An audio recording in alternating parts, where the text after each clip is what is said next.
Hello and welcome back to Princess Evangile, which for some bizarre reason I called Princess Evangeline in the first part. Right, as you will notice since the first part, we have some good news. I managed to fix that stupid black box around the outside issue. Still can't do anything about the frame rate counter in the corner, but I'm assuming that's probably easier to cope with. So, let's get on with this. Maybe it was the hunger, but I quickly ran out of breath, and the girl seemed to be having trouble breathing too, so I slowed down and I turned to face her.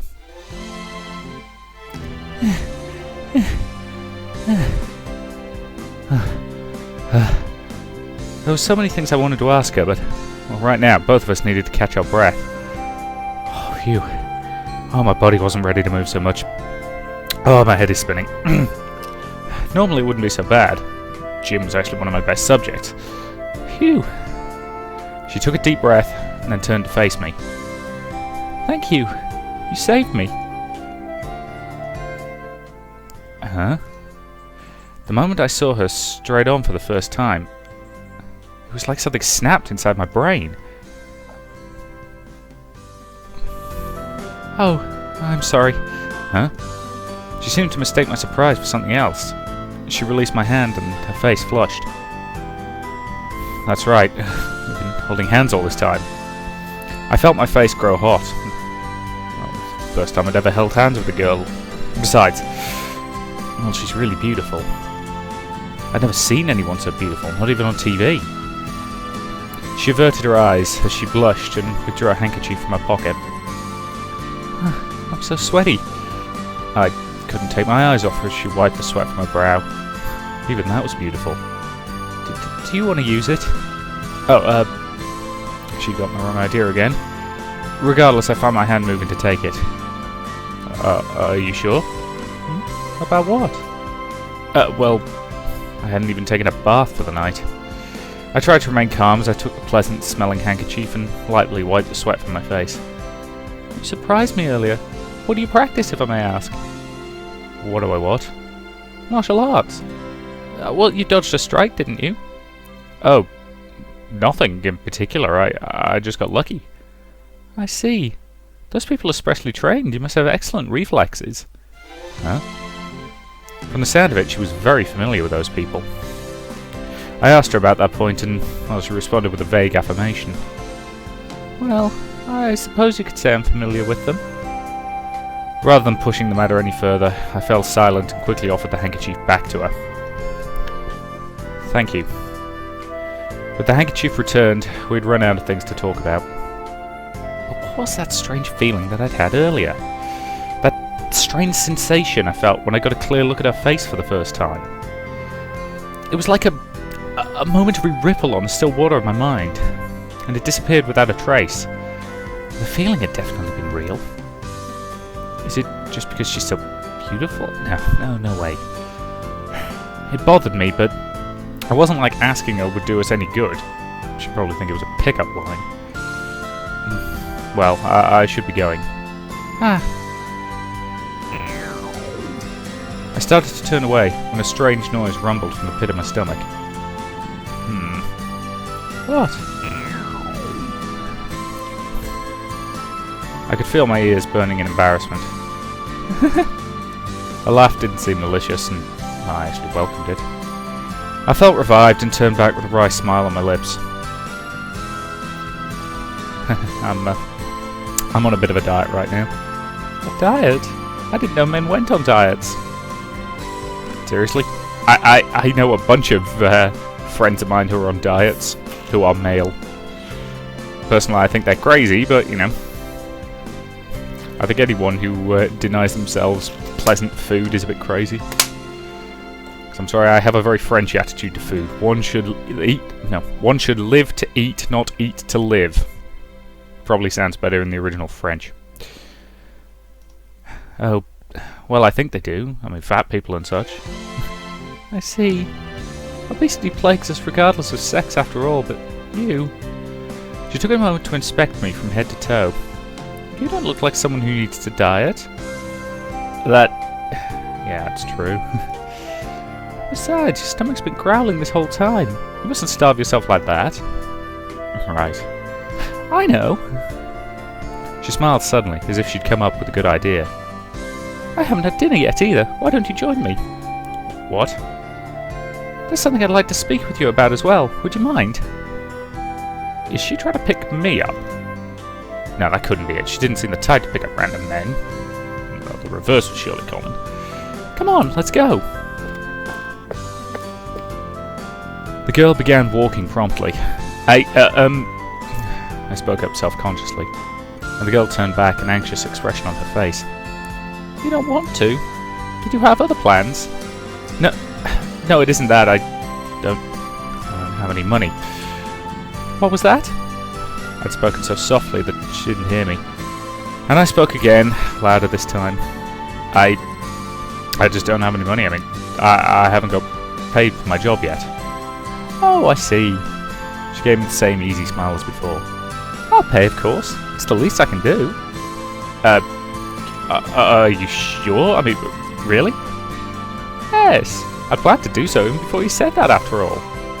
I really am grateful to you. Many people coming home from work passed us by. They acted like they didn't even see us. I can understand not wanting to get dragged into a fight when they're busy. I was hoping someone would help me. Every single person just looked the other way. I thought I was doomed. But then you came along, even though you're just one man standing against four. You intervened on my behalf, and that made me so happy. I don't know how to express how thankful I am. I'm in awe of your courage. Oh. I'd never received such a straight and honest compliment. I felt a tightness in my chest and an inexplicable heat filling my cheeks. And at the same time, her cheeks turned red, and she slumped over a little. Maybe she was the bashful type too. Well, let's go. There's a restaurant I always visit when I'm in this part of town. I'll show you the way. Sure.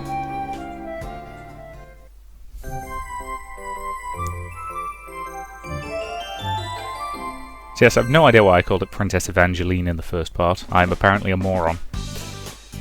Oh, a minute. Russinin? Okay. Oh, my name is Russinin Rise. Russinin Rise.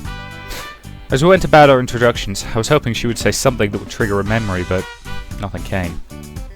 It's an unusual name, and she's gorgeous. I'm sure I'd remember her. Maybe I made a mistake before. I'm Okongi Messiah. Okongi Messiah-san, it's nice to meet you. Likewise. She didn't seem to recognize my name, so this was definitely our first meeting. By the way, something I've been wondering. Are we heading for the shops around the station? Yes, why?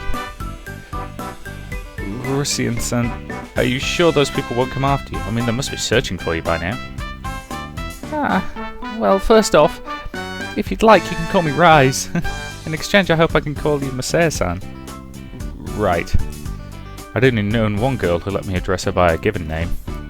To address Rise-san by her first name after we'd just made acquaintance, well, it made me hesitate and, well, made me self-conscious. However, she seemed to think it was completely natural. I know what you're thinking. Normally I'd have to do whatever it takes to make sure they don't find me. But I believe I'm halfway to my goal already, so I don't mind if they do find me. What? Halfway to your goal? I'll tell you all about it over dinner. Though it might be more appropriate to say there's something I hope to ask you over dinner. Is that alright? Sure. I'm sorry, I know it's difficult to respond when I haven't fully explained myself. When she said she wanted to speak to me, I guess she wasn't just making a pass after all. It sounded serious based on the way she was speaking, but we'd only just met, so what could she possibly want to talk to me about? Well, I suppose we'll find out soon enough. I noticed you speak very politely, Rise-san. Oh, do I? She seemed surprised by that, as if she wasn't even aware of it. She must have been born into money. I'm sorry if I sound strange. I've spoken this way since I was a child. Oh, it's okay. I shook my head quickly. I didn't mean it was a bad thing, it's just something that I'd noticed. But other people would find it a strange way of speaking, wouldn't they? She seemed very serious about it, reflective even. But either way, would you mind explaining what happened earlier? I mean, while we eat? Yes, I intend to. I see. Rai-san led me to an open-air cafe in the line of shops near the station. And I knew about it since I'd lived in this town, until just last year, but I'd never been inside it before. Are you sure about this? I mean, I hear this place is expensive. Of course! It's actually more reasonable than you'd expect, so please, don't worry about it. Well, if you insist. My stomach growled again, though I tried to stop it. You do seem rather hungry. You really should take better care of yourself or you'll just rebound on your diet. Yeah, right, that's a good point. When I told Rai-san I didn't have any money, she didn't seem to understand that I really was flat broke. Rai-san opened the menu, and it was intricately bound, and just looking at it caused my head to spin. It's so expensive. It looked like an Italian restaurant, and, well, one pasta dish would have cost me 2,000 yen. Oh, this is definitely a high-class place. At any rate, there was a clear difference between Rai-san's standard of living and my own. As long as we're here, I thought we'd get a full course meal. Do you mind, or would it be better to refrain? No! I shook my head quickly. The whole diet thing was just a whim. I'm quitting it right now. I see. I think that's a fine idea myself. Rice summoned the waiter with a practical manner and ordered a full course meal for both of us. No wine, please. You don't drink, do you, Masaya-san? No, I'm too young, actually. Oh, I see. So age was the most important thing. What? Oh, well. Here are the soft drinks. Which would you prefer? Oh, I'll have new long tea. I'll have the same. Very well. The waiter left, and Rice turned her eyes down to the table. That really is the most important, but... well, I need to be precise. She whispered something to herself and then looked up at me. I will ask you very plainly. How old are you, Masaya-san? How old am I? Yes. She stared straight into my eyes, as though this question was of the utmost importance. Well, I told her my age. She just let out a small sigh and her shoulders sank. I see. The same age as me, then. My answer depressed her. I guess that was a bad thing. But why? I didn't understand her reaction at all. I'm currently attending Vince's private girls' academy. No, hang on. Vincenzo's? Yeah, let's go with Vincenzo's. I'm currently attending Vincenzo's private girls' academy. Oh, well, that's right. Vincenzo's is a school for upper class girls, isn't it? That's amazing. Well, that explained her proper way of speaking. Well, I suppose so. After all, it is a charm school. I'd meant it as a compliment, but Rice-san seemed, well, less than happy about it. Venice's Girls' Academy. Even I'd heard of it. It was famous all over the country. It was out in the mountains, about a 30-minute bus ride from the station. True paradise for women. The locals always said, half ignorant, half sarcastically, it's where the nobles live. Wait, I thought Venice's was a boarding school where the students aren't allowed out. Maybe I'm remembering it wrong. No, you're correct. Well, oh, of course. Spring vacation. Rice-san shook her head again. We're forbidden to leave during spring vacation. The break is so short and there's so much to do since we graduate the next year. Oh? Then why are you here? I'm a bit of a delinquent. Really? Well, that part's kind of a joke, but I do sneak past Venice's security and go wandering at night. Wow. Wait, wandering? Is that a joke too? No, that part is true. Though, sometimes it gets me into trouble. Is this city considered relatively unsafe? Trouble? I mean, like before, you mean? Oh no, that's a different matter. Well, I believe it's not a place for a woman to walk around alone at night. I didn't quite understand, but it seemed as if she was serious about wandering.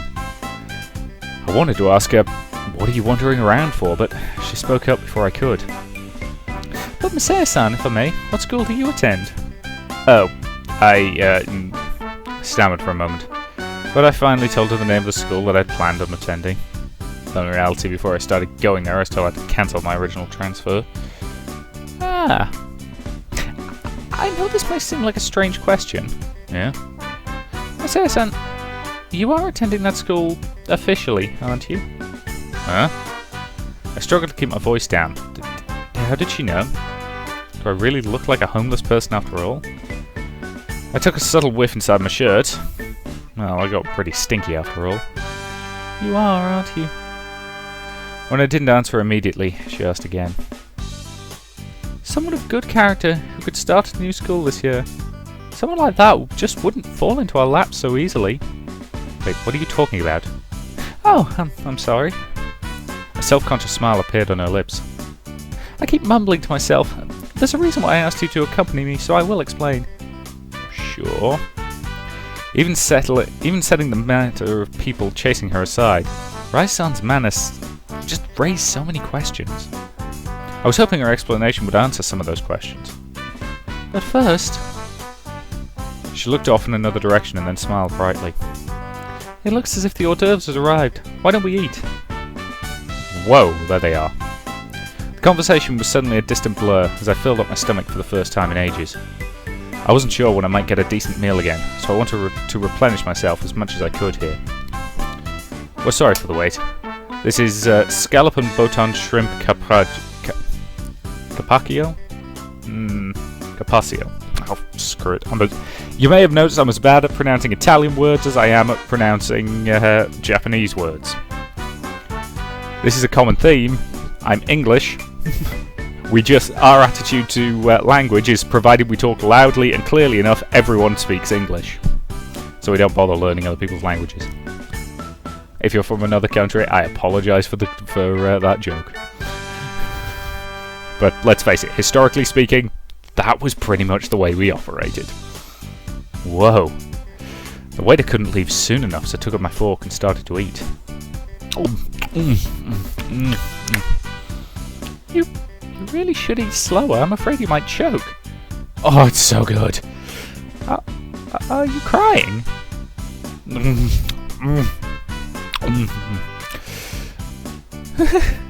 You're so funny. Rai-san laughed at me, but I didn't care. I've never seen a person eat that way before. Sorry. Oh, I'm being so rude. No, not at all. It's wonderful to see a person enjoying their food. Well, I believe I'll join you. I can hardly say I'm not hungry myself. We were eating dessert, something called dulce, and drinking espresso. That felt really wonderful. Oh, that was great. That was really, really great. It was. Every time I come to Patori Rock Moon, I always eat too much. Sorry, Papatori Moon Rock. The food certainly was good, but no sauce made food seem as delicious as, well, an empty stomach is. Thank you. I needed that. What? Needed what? Oh, I mean, I leaned back in my chair to rest my stomach, a blissful smile on my face. And just then I felt a rustle in my back pocket. I pulled out the sheet of backup newsprint from my pocket, a beat-up newsprint from my pocket. Oh, that's right. Is that a newspaper? Yeah. Could you give me a minute? I opened it with a rustle. It was just one page, but it did happen to be the one with the winning numbers written on it. And I checked the lottery numbers. Group 10, number 161375. I was pretty sure I didn't win, but hey, I'd paid 300 yen for the thing, so I wanted to check. I began tracing the list of numbers up, starting at the bottom. No winners. It's not number 2 either. Well, I suppose that's the way it goes. When I checked number 1, though, I saw the number. 161375. I recognise that number. 161375. 161375. I moved my eyes back to the ticket, and there the number was. 161375. Huh? My breath caught in my throat.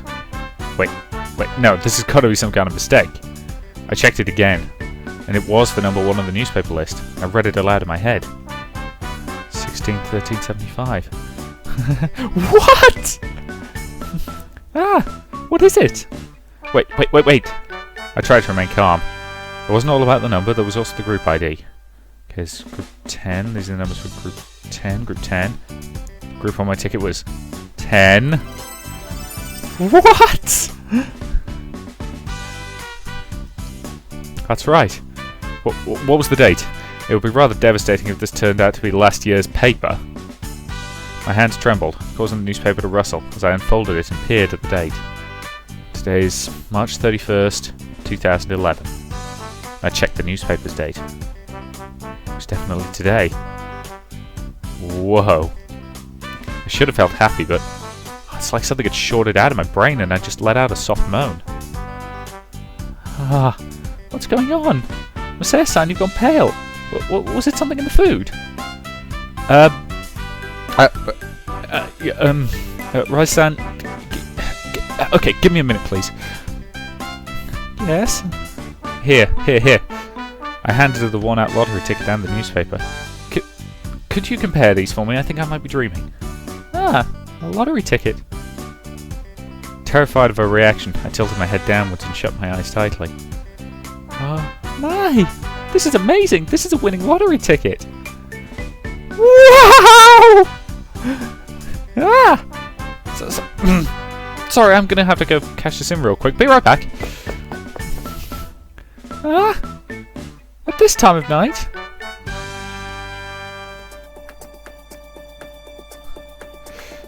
Damn, he sure left here in a hurry. Did that bastard realize we were coming? I don't know. Didn't look like it to me. Yeah, what a weird guy. Those people... Rise's breath caught in her throat as the two men suddenly approached her. Rise had run into trouble before during her walks around town at night, and these men were the source of that trouble.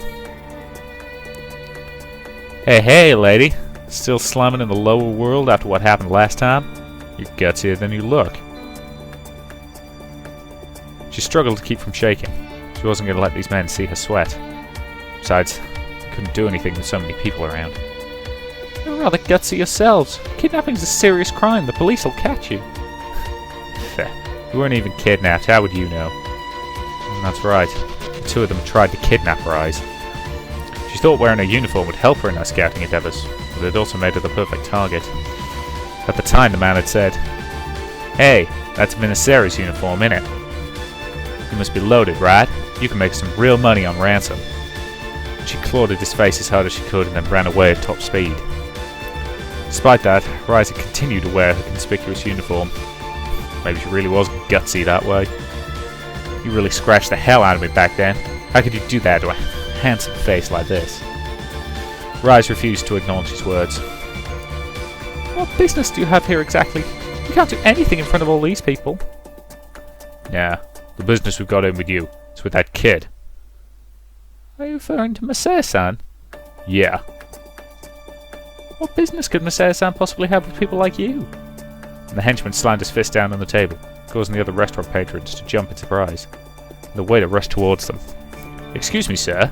You seem to be making the other customers uncomfortable. Incidentally, all waiters should have posh British accents. I don't care where they are. They should always have posh British accents, sorry. The underling ignored him and raised his voice. That asshole owes us a ton of money. Owes you money? How much do you think, huh? This much? He held out his hand, extending all 5 of his fingers. How much was that exactly? If he doesn't pay it back, we're gonna take it out of his hide. Why? Why does Masaya-san owe you money? Huh? He didn't tell you? He's leading you on, huh? He isn't leading me on. Some subject simply never came up. You mean you ain't his grind? He raised his pinky finger and spoke the unfamiliar word. Rice didn't know what he was talking about. Wow, she's naive. Looks like she's not. Too bad. If she was, he could make good working her at a bathhouse. A bathhouse? Damn, she's pretending like she don't know what we're talking about. I think maybe she really doesn't know. Well, she is a rich girl. He suddenly drew close to her, and her eyes pulled back. He had an unpleasant smell about him. Rich little ladies like you gotta be real careful choosing a boyfriend, am I right? You wouldn't want to be forced to do dirty work to support your boyfriend, right? Right? Anyway, that guy's damaged goods. His own dad sold him out. He did? Kid who gets abandoned's got no choice but to turn to crime, right, boss? Anyway, keep an eye out for him. His dad's a pretty crook. Frog will always be a frog. You can bet he's after money. I bet he just ran out so he could stick you with a bill. Leaving a woman to pay the bill. The plates on the table clattered as Rise found herself rising to her feet. She didn't know why these insults against a man that she'd only just met caused her blood to boil so. She didn't know, but she wasn't about to stop herself either. Ah! Rise's right hand moved through the air. Smack. Ah! At first the man had no idea what had happened. He remained where he was before, head turned from the force of the slap. Money is not the only worth a person has, and neither is parentage. Messiah-san is a fine man, and you will take back what you said. You little... His face slowly began to purple, and his eyes opened so wide that it looked like his eyeballs might pop out. You think I won't hit you because you're a girl, huh? Ah! There was a scream. Ha! And as the man lashed out at her, Rise could only cower in fear. What a dick! I appreciate he's a bloody mobster, but still, what a dick. The bank was already closed, so I couldn't cash in the ticket. Well, I'll do it tomorrow. There was no real rush. It was probably strange that I'd rushed off like that earlier. I suppose this is the first time I've ever wanted to thank my old man. I held out the lottery ticket firmly in my hand, just to make sure it wouldn't go flying somewhere. And the night before, my entire future had seemed so bleak, with no prospects at all. Now it was shining, all thanks to one little ticket. Now I can pay back the debt, cut my ties with the Mafia once and for all. And I could go to school! Plus I could drop at least one of my jobs. I could make 100 friends, and then... maybe I could get back in contact with her. My childhood friend, who I hadn't seen or heard from since I graduated from my last school, Itsatsu Auxiliary School. I returned to the restaurant with a spring in my step, and as I did, an unbelievable sight greeted my eyes. Goons. What are they doing to Rise-san? There was a scream. I have to get there in time.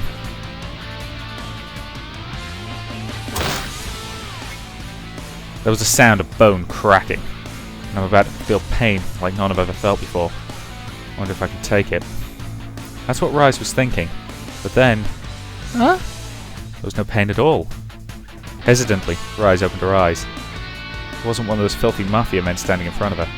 It was him. Messiah-san! Ow! Ow! Ah! I'd thrown myself recklessly into the conflict, but it seems that I'd made it in time. Oh, are you okay? Yes! He just managed to avoid hitting anything vital, so I wasn't as badly hurt as I could have been. Damn you! The two goons faced me again, and the restaurant was in a panic. I quickly looked around for the waiter. He was using the phone. Calling the police, I bet. Well, that would settle that at least. So I might have said in another situation. But right now, I just couldn't let that be the end of it. How dare you try to hurt Rise-san? I didn't usually get this angry, and the better part of my nature always told me to lay off. But I ignored it now, and advanced upon the two goons. Messiah-san! I felt her grab my hand. I turned back to see her there, pale-faced, shaking her head. The tension drained from my body. You'd better not show your face in here again. Oh? And what's that now? The henchman sniffed derisively. When you're borrowing something, you ought to pay it back. Your daddy never taught you that, huh? Well, actually, he never did. I know that, and right now Well, forget it. Out of the way, you. He shoved me, roughly. I got business with that woman there. Hey, I told you to move it! The easily angered henchman's eyes widened as he grabbed at my collar. And my body reacted before I could think. I dropped down suddenly. Huh? Because he was holding onto me so tightly, I ended up pulling him down with me. That's actually a good technique if somebody grabs you by the collar. You basically lock your arms across your chest and just pull down. If you do it with the correct squat motion, you can actually wrench them straight to the floor. It's hilarious. No, seriously, it's really funny watching it being demonstrated on someone who's not sure what's about to happen because they have no idea what's happening. It's great. I rolled over once and quickly kicked him off me. Ah! The henchman went flying. and he flew over the restaurant's fence, tracing an arc in the air before crashing to the ground. Right, with the henchman getting the boot over a fence, which is quite impressive, by the way, I think that's a reasonable point to end part 2, so thank you very much for watching, and I will see you in the next part.